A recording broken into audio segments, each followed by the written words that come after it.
हे असं गडबडीत कुठं गेला होतात बुवा तुम्ही? अगं एक काम होतं बारीकस, ते केलं की पैसे मिळणार होतं. असं कुठलं काम होतं की तुम्ही तुमच्या पोरीच्या लग्नातून असं निघून गेलात? काय झालं होतं तुम्ही मला सांगा ना. अगं तू कशाला काय पण उकरून काढतेस? आता तू संसाराला लागली ना, अगं तिथं तू आनंदात आहेस का नाही ते सगळं सांगायचं, तर हे कशाला उकरत बसलीस? हा सांग बघू. बुवा तुम्ही विषय बदलू नका. आणि आता तर माझी खात्री पटली आहे की तुम्ही माझ्यापासून नक्की काहीतरी लपवताय. तुम्ही तुमच्या राणीला सांगणार नाही का की काय झालं होतं? तुमचा एवढा विश्वास नाही का माझ्यावर?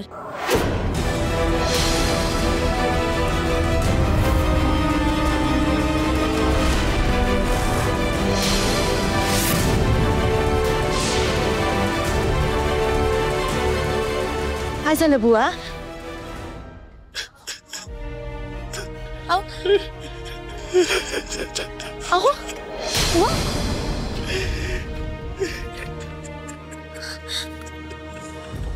बुवा काय झालं? अगं त्या दिवशी मला काहीच कळत नव्हतं बघ. सगळ्या गोष्टी एकदमच घडून आल्या. अगं मी लय खुश होतो. माझ्या राणीचं लग्न होतंय. सगळं मनासारखं होतं. लग्नाच्या आदल्याच रात्री जावई बघ तुम्ही एक काम करा. तुम्ही ना मला 10 लाख रुपये द्या. आणि जर उद्या मला 10 लाख रुपये भेटले नाही त्या लग्नाआधी, तर ही लगीन इसरा बरं का.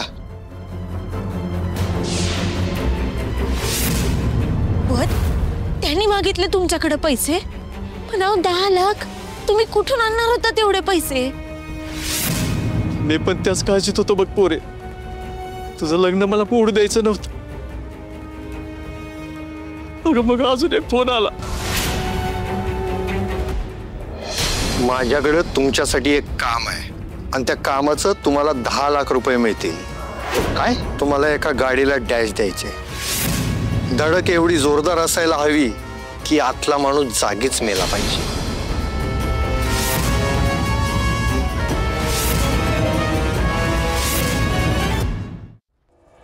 एका गाडीला डॅश द्यायचं 10 लाख रुपये मिळणार होत. अगं माझ्या डोळ्यापुढं फक्त तुझं लगीन दिसत होतं राणे. आणि त्या ह्याच्यात त्याला मी हो म्हणून बसलो. मी लय मोठं पाप करा निघाल होतो राणे. बुवा शांत व्हा.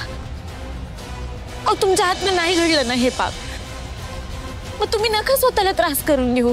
आणि माझं बुवा लय चांगलं, ते कधीच कोणाचं वाईट करणार नाहीत. आणि मला माहितीये जर मी तिथं पोहोचले पण नसते ना, तरी तुम्ही हे असं काय केलं नसतं बुवा.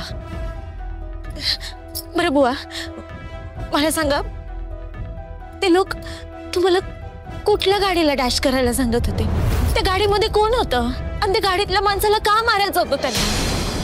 काय एवढे पैसे द्यायला तयार झाले होते सांगा ना बुवा. हा मला काय सुद्धा माहित नाही बघ राणे.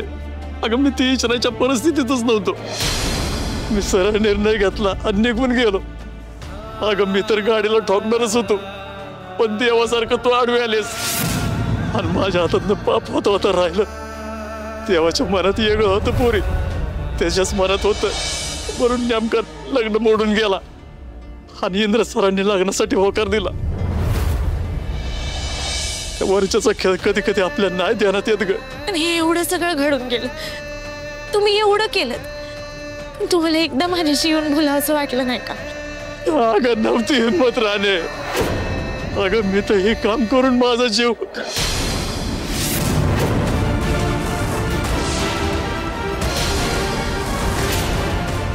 तुमचा जीव काय बुवा? तुमचा जीव काय बुवा? अगं तूच तर माझा जीव आहेस राणे. अगं माझा जीव मला लगीन करून सासरी पाठवायचा होता. मी बाप म्हणून ना करताय एवढं डाग पुसून टाकायचा होता मला राणे. अगं त्याच्यासाठी लई मोठं पाप करायला निघालो तुम्ही. मला माफ कर पुरे, मला माफ कर.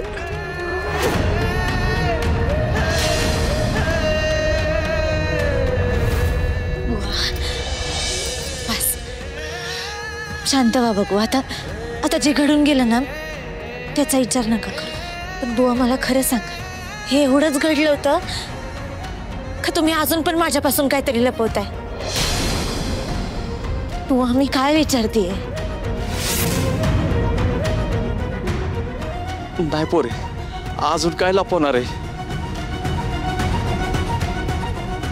बरं ठीक आहे, हा आता पण तुम्ही मला वचन द्या, माझ्यासाठी काय, यापुढं कोणासाठी पण तुम्ही असलं काही करणार नाही.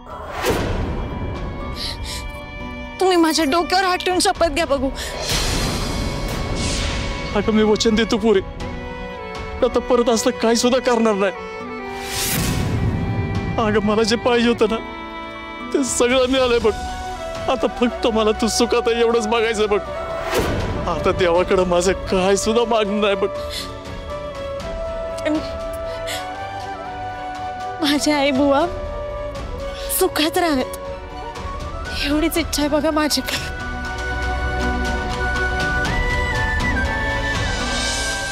राणी, मी माझा जीव देणार होतोय, कसं सांगू तुला? तुला जर हे कळलं तर तू कवच माफ करणार नाही मला. बुवा, तुम्ही माझ्यासाठी लई मोठी गोष्ट करायला निघाला होतात, पण मी तिथं सुखात नाहीये हे कसं सांगू तुम्हाला? मला तुम्हाला आणखी त्रास नाही द्यायचा. आता माझ्या वाटचं जे काय भोग आहेत ती माझी मीच भोगी, पण तुमच्या डोळ्यात पाणी नाही होऊ देणार. मी सगळं निभावून नेईन बुवा.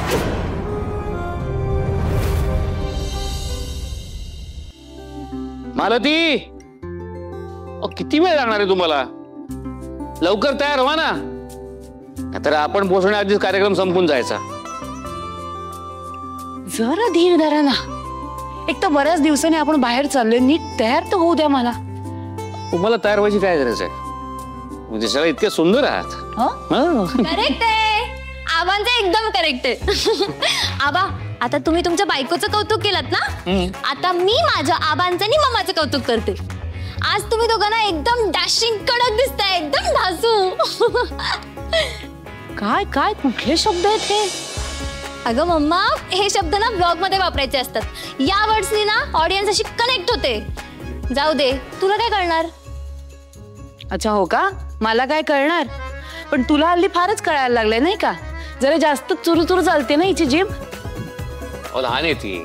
तेच, त्याचीच आठवण करून देते तिला, पण लगेच तुम्ही तिची बाजू घेतलीत. अशाने ना बिघडवताय तुम्ही तिला. ए मम्मा, असं काही नाही हा.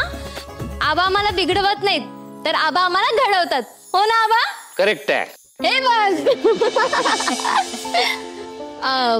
आबा, मम्मा, आज एका माणसाची झोप झालेली दिसत नाहीये. हो ना, डोळे लालबुंद दिसतायत. हो ना आबा. अहो पण कशामुळे असतील? म्हणजे रडून झाले असतील का हो? पण रडण्याचं कारण काय? आबा, अहो कारण एकच असतं ना, लाडक्या बायकोची आठवण. अरे हो, त्याची बायको घरात नाही का? हो ना, अहो म्हणून तर बघा ना हिची अवस्था काय झालीये. Chiku, I know you are kidding me. हो का? मग म्हणून तू मुद्दाम रिॲक्ट करत नाहीयेस का? हो, कारण तुला रिस्पॉन्ड केलं तर तू अति करशील, माहितीये मला. बरं, गमत जाऊ दे. दादू, खरं खरं सांग, तू जेन्युइनली राणीला मिस करत असशील ना? नाही, असं काही नाही. मी येतो, मला उशीर होतोय. अरे डबा घेऊन जा इंद्रा. बघितलं, पुन्हा असाच गेला हा मुलगा. अगं मम्मा, आता त्याला त्याच्या बायकोच्या हातचा डबा हवा असेल ना, हो की नाही आबा? करेक्ट आहे. अरे चिकू, आम्ही निघतो, आम्हालाही उशीर होते. चल निघूया. पण लवकर या. हो, मी ना इकडे नुसतं आयतं खायला आली असं वाटतंय मला. ही आई आहे ना, एका कामाला हात लावू देत नाही मला. आता हा चहा पण हातात आणून दिले. जाऊ दे, बुवा म्हणतात तसं ना, ही काय ऐकणार नाही माझं. जाऊ दे, करू दे का. मी पण जरा लाड करून देते.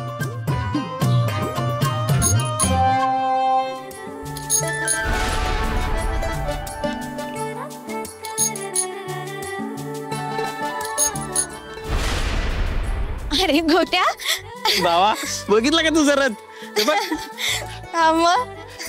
बघितला की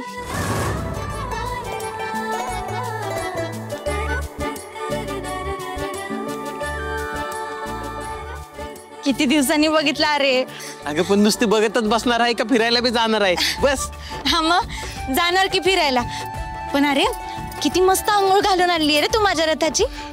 कसला चमकतोय काचेसारखा. हा मग पण भावा तू रथ बघितल्या पळतच आली. मला वाटलं आता तुला मोठ्या गाड्या घोड्यांची सवय असणार. ह्या रथाकडे तू बघायची बी नाहीस. अरे खुळा का काय तू. त्या मोठ्या गाड्यांपेक्षा ना हा आपला रथच बरा आहे बघ. काय अरे ह्याच्यावर बसल्यावर ना असं अवघडल्यासारखं नाही बसावं लागत. त्या मोठ्या गाड्यांवरती ना आपल्या गरिबाची अशी घुसमट झाल्यासारखं होतं रे. ते सगळ्यांना झेपत नाही आपल्याला. रथावरती कसं अख्खं जग अख्खं गाव असं डोळ्यात साठवता येतं आपल्याला. ते बी आहे पण तू फक्त अख्खं जग डोळ्यात साठवायच्या बाताच मारणार आहे का ह्याच्यावर बसून फिरून पण येणार आहे. हाय का आता फिरणार की भावा. हे बघ निघाली.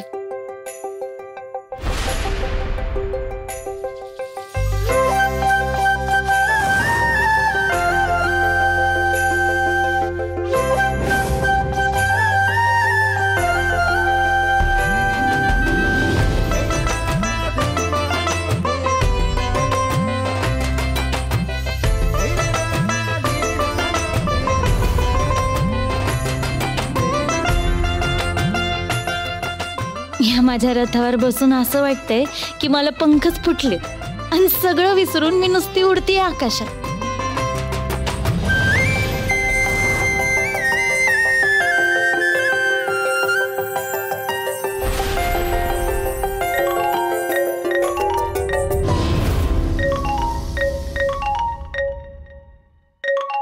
अरे अश्विनी का फोन करत असेल. हॅलो. हा अश्विनी बोल. राणी काय करतेस. तिकडे जाऊन आम्हाला विसरले नाहीस ना. असं काय बोलते तू. सांग ना काय झालं.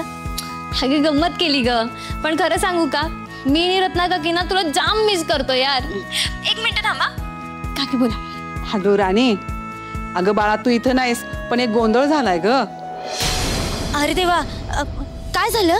ऍक्च्युली काय झालं दादू ना गडबडीत डबा न घेता ऑफिसला गेलाय आणि घरी डबा द्यायला कोणीच नाहीये.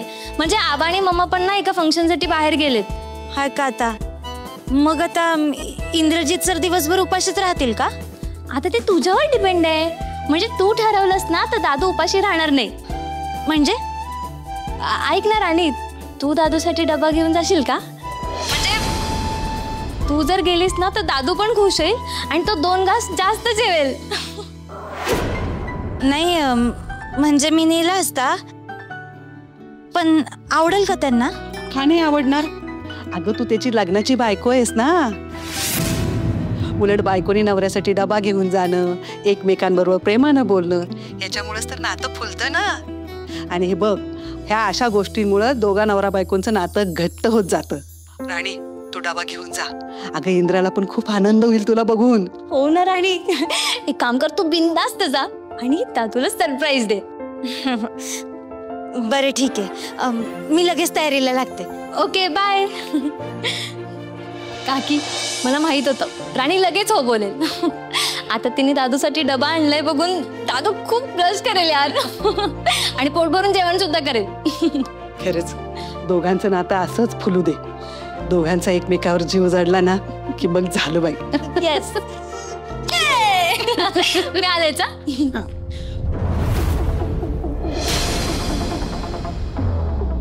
अजिबात जीव जडणार नाही. मी कशाला इथे. मी जीव चढूच देणार नाही. ती राणी इंद्रासाठी डबा घेऊन जाणार. आता इंद्रा काय करणार ते बघायला पाहिजे. विक्रांतला फोन करून ही गोष्ट कळवायला पाहिजे. बघू पुढे काय काय होत आहे ते. सुरके अगं उरक लवकर. ये होते आली लवकर गेलं पाहिजे बघ. हवा आवडते की हात चालूच आहेत ना माझं. आई हा काय करतेय. जेवण बनवते होय. तू उठ बरं मी बनवते.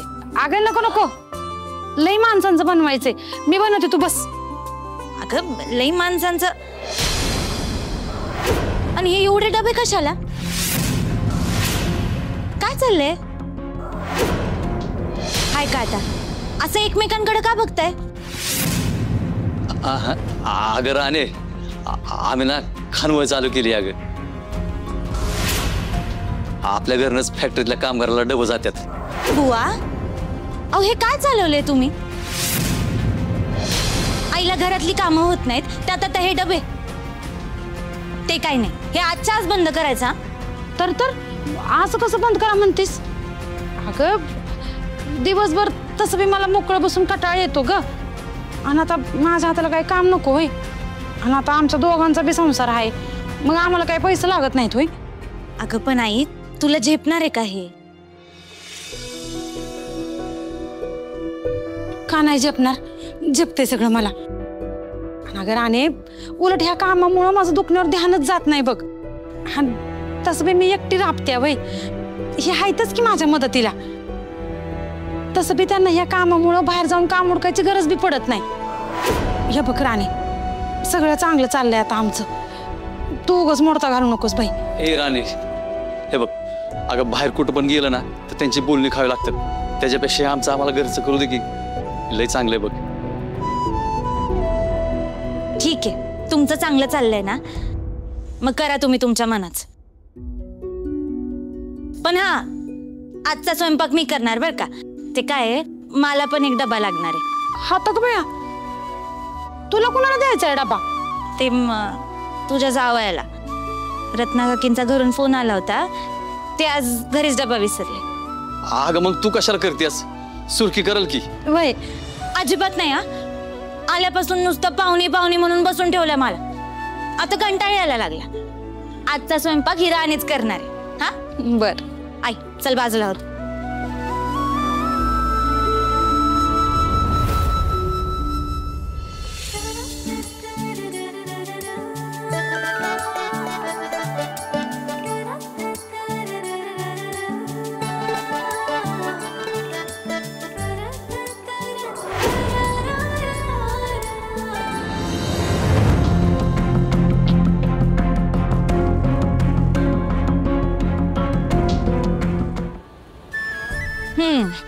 हे घ्या, डबे रेडी. बरं, ह्या बाकीच्या डब्यांबरोबर ना मी इंद्रा साहेबांचा पण डबा देऊन येतो. अहो नाही नाही बुवा, मी येते तुमच्या बरोबर. मी देईन त्यांना डबा. हा, अगं तू कशाला ये जा जा करतेस? मी देतो की. अहो तुम्ही नका. मी कळत कसं नाही हो तुम्हाला? अहो लेकीचं नवीन लगीन झालं या, तिला बी वाटत असेल का नवऱ्याला डबा नेऊन द्यावा, त्या निमित्तानं त्याच्याशी दोन प्रेमाचा शब्द बोलावत. हा, सगळं सांगायला लागतं तुम्हाला. चुकलं, माझंच चुकलं. हे राणे, तू तुझा डबा घेऊन जा, इंद्र साहेबाला देऊन ये. तुम्हाला वाटतं तसं नाहीये, फक्त तुम्ही गेलात तर तुमचा अपमान होऊ नये म्हणून मी डबा घेऊन जाते. ए रतन, अरे जेवणाचा टाइम झाला का नाही? या इकडं, डबा घ्या सगळं आणि घ्या जेवून. अरे वा वा वा, राणी मॅडम इथं आणि ते बी बुवन. बरं कवळे पवार, पळा इकडे, राणी मॅडम आल्यात. हा, ते मी आई बुवांकडे आली ना राहायला आता. आणि तू काय रे, मला मॅडम का म्हणलास? मग आता काय म्हणायचं? अगं आता तुझं इंद्रा साहेबांबरोबर लग्न झालंय का नाही? हा, मग आता तुला राणी मॅडम नाही म्हणायचं तर काय म्हणायचं? हाय का आता? अरे पण त्याच्या आधी आपलं काय नातं आहे का नाही? हा, त्या नाताच्या हक्कानं राणीच म्हणायचं मला. हा तुमच्या मनाचा मोठेपणा झाला मालकीन बाई, पण आम्हाला आमची पायरी ओळखून नको का वागायला? नाहीतर काय बाईसाहेब, हवा आता तुमच्यात आणि आमच्यात आता लय मोठा अंतर आहे. आता तुमच्याकडे नजर वर करून बघायची आमची आता हिंमत बिफत नाही बघा. का म्हणून? मी काय परकी झाले का तुम्हाला? का इंद्रजित सरांबरोबर आता माझं लग्न झालंय तर पंख फुटले मला असं वाटतंय तुम्हा सगळ्यांना? असं का म्हणताय मॅडम? बास झालं बरं का. हे बघा, तुम्ही असं मॅडम बोलून जर मला परका करणार असाल आणि बाजूला टाकणार असाल ना, तर तुम्ही कोणीच माझ्याशी बोलायचं नाही. बुवा, मी जाते. तू राणी थांबतो. काय लगेच चिडून निघालीस? आता कसं आपल्या माणसानं हाक मारल्यासारखं वाटलं. राणे, तू जशी पहिली होतीस का नाही, अगदी तशी आहेस बघ. तुझ्या जागी जर दुसरं कोण असतं का नाही, त्यानं लय निजास केली असती. तुला जसं आमच्याबद्दल कळवळ आहे का नाही तसं आम्हाला बी तुझ्याबद्दल कळवळ आहे बघ. खरंच तर काय अगं राणी, अशीच आपुलकीने वाग पोरी, लय गुणाची आहेस. बुवा अहो काय संस्कार केलेत तुम्ही पोरीवर, खरंच लय भारी. बरं आता माझं कौतुक राहू द्या. तुम्ही सगळे कसे आहात? हा नीट आहे ना सगळं? आमचं बेस चाललंय बघ. अगं आता तू नवी नवरी झाली आज, तुझं कसं त्या घरात बरं चाललंय ना? राणे सुखात आहेस ना ग? तर लई सुखात आहे मी. पण आता महाडिकांची सून झालीस, कसं वाटतंय का राणी तुला? महाडिकांची सून म्हणून तर होच, पण आबांची सून झाले म्हणून जास्त कौतुक वाटते. देव माणूस आहेत ते खरंय, पण इंद्रा साहेब आता तुझ्या बरोबर नीट वागतात ना? नाही म्हणजे इथं असताना कसं सारखा हात दूर मागं लागायचं का तुझ्या म्हणून? अय पोरांनो, अरे काय हे तर सगळं बोलताय काय पोरी बरोबर? अरे हाय किती घरी आता, घरी जरा निवांत बोला. आणि जेवणाचा टाइम काय सगळा बोलण्यातच घालत आहे. आणि डबं घ्या पटापटान घ्या जेवून. चला घ्या घ्या. पण बोला दायकर जितो सुतार पाटील या घ्या लवकर.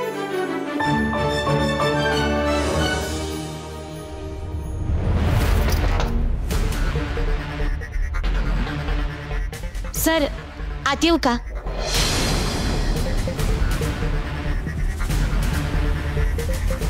तू काय करतेस इथे? तुमच्यासाठी डबा घेऊन आले होते. काय गरज होती त्याची? मी सांगितलं होतं मला टिफिन हवाय. अहो त्यात सांगायला काय पाहिजे, पोटाला भूक तर लागतेच ना. आणि भूक लागल्यावर काम तरी व्यवस्थित कसं होईल बरं? आता ते सगळं काम बाजूला ठेवा आणि जेवण घ्यावायचं.